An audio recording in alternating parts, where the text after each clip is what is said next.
बिस्मिल्लाहिर्रहमानिर्रहीम dear friends, आज हम आए हैं 9th क्लास बुक जो बलूचिस्तान बोर्ड का है। सही है, उसकी इंग्लिश की बुक है।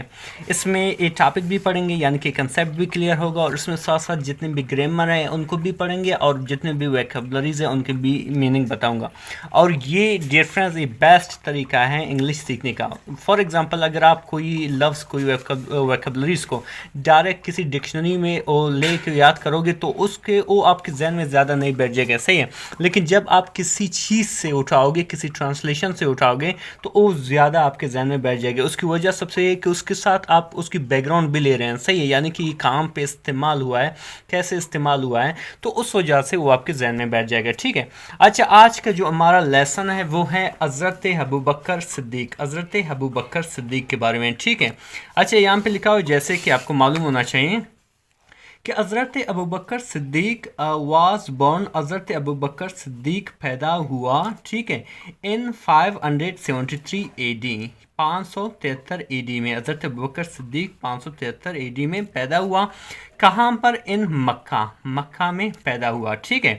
अच्छा, इस उसका रियल असली नेम नाम वास अब्दुल्ला, उसकी रियल नेम यानी हकीकी नाम अब्दुल्ला था। रियल मीन हकीकी, ठीक है, या असली, ठीक है, नेम मतलब नाम, अब्दुल्ला, ठीक है, अब्दुल्ला था। अबू बकर वाज इज, अबू बकर उसका पेट्रोनिमिक नेम, हजरत जो अबू बकर था वो पेट्रोनिमिक नेम था। ठीक है, पेट्रोनिमिक नेम मतलब कुनियत था या लकब थे। ठीक है, इसको याद रखना है, ये वर्ड आपको कई काम देगा। ठीक है। अच्छा, यहाँ पे आप देख रहे हो इसका इस्तेमाल हुआ है, यहाँ पे भी इसका इस्तेमाल हुआ है। आपको मालूम होना चाहिए ये इसका मतलब है कि उसका। ठीक है, ये जब आप पर्सनल प्रोनाउन पढ़ोगे, ठीक है, उसमें ये आप इसका जिक्र आएगा, आप बेहतर उसको अंडरस्टैंड करोगे। सही है। इस वीडियो के लास्ट में इंशाल्लाह मैं इन सबको एक्सप्लेन भी करूँगा, और इसके साथ साथ मेरे यूट्यूब चैनल में आपको इस मुतल्लिक बहुत से वीडियोज़ मिल जाएंगे, वो आप वहाँ पर भी स्टडी कर सकते हैं। ठीक है। यहाँ पे उसका, अगर कोई लड़की होती यहाँ पे हम अर इस्तेमाल करते। ठीक है। फिर इसी तरह आगे जाते हैं कि ई वास आ पायस मैन, वो एक नेक बंदा था, वो एक नेक इंसान था। मैन मतलब इंसान या बंदा, ठीक है, और पायस mean neck. E was oh था, अगर हम कहते ई इज यानी कि ओ है, ठीक है, ओ ई वाज आ पायस मैन, वो एक नेक बंदा था। एंड और लेड गुजारा आ प्योर एक नेक लाइफ जिंदगी। ठीक है, वो एक नेक बंदा था और उसने एक नेक या साफ जिंदगी गुजारा। लेड बेसिकली, लेड के अगर लेड देखा जाए ये लीड से निकला हुआ है। ठीक है, और लीड का मैनी है गुजारा करना, या लीड का मैनी है रहनुमाई करना या मदद करना। ठीक है, लेकिन यहाँ पे इसका मैनी है गुजारा करना। ठीक है, लेड आ प्योर लाइफ यानी कि एक नेक ज़िंदगी गुजारा। किसने? हज़रत अबू बकर सिद्दीक ने। सही है। अगर ये लफ्ज़ आपके यहाँ छोटे दिख रहे हैं, ठीक है, वीडियो में आप इसको जूम करके, डबल क्लिक करके जूम करके इनको देख सकते हैं। सही है। फिर इसी तरह आगे बढ़ते हैं। इवन अत्था के, बिफोर पहले, एम्ब्रेसिंग इस्लाम इस्लाम कबूल करने से पहले। ठीक है, इवन मीन अत्ता के, बिफोर मीन से पहले, एम्ब्रेसिंग मीन कबूल करने से। ठीक है। अच्छा, इस्लाम कबूल करने से। ई स्टेड अवे, वो दूर रहा, स्टेड अवे दूर रहा। ठीक है।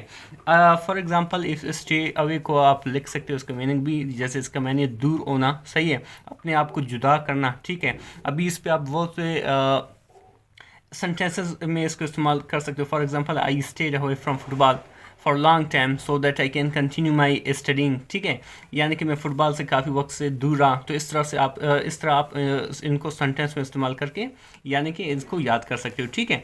अच्छा, अच्छा, इवन बिफोर एम्ब्रेसिंग इस्लाम यानी कि इस्लाम अत्ता के इस्लाम कबूल करने से पहले, ई स्टेड अवे फ्राम, किन चीज़ों से? फ्राम द करप्ट, बदउनवान या गंदे प्रैक्टिसेस, सरगर्मियों से या अमल से। प्रैक्टिसेस मीन अमल। ठीक है। Of pre Islamic era, pre Islamic era यानी कि इस्लाम के पहले वाले दौर के। ठीक है, प्री इस्लामिक से पहले वाले, इस्लाम एरा मीन दौर। ठीक है, यहाँ तक समझ में आ गया होगा। सही है। इसी तरह आगे जाएंगे, लिखा हो कि ई वास रिस्पेक्टेड, उनकी रिस्पेक्ट किया जाता था, एहतराम किया जाता था। किस लिए? ड्यू टू मीन के लिए, इज़ कॉटियस, उसकी जो है महज़िब, उसकी जो है महज़िब एंड पायस करेक्टर, नेक चाल चलन की वजह से। ई वॉज रिस्पेक्टेड, उनकी एहतराम किया जाता था, यानी कि उनको नेक नज़र से देखा जाता था उनकी।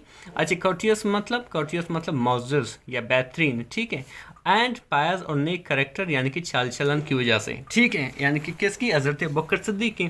फिर इसी तरह लिखा हो कि ई बिकेम, ओ बना, ई बिकेम जो है बिकम का सेकंड फॉर्म है।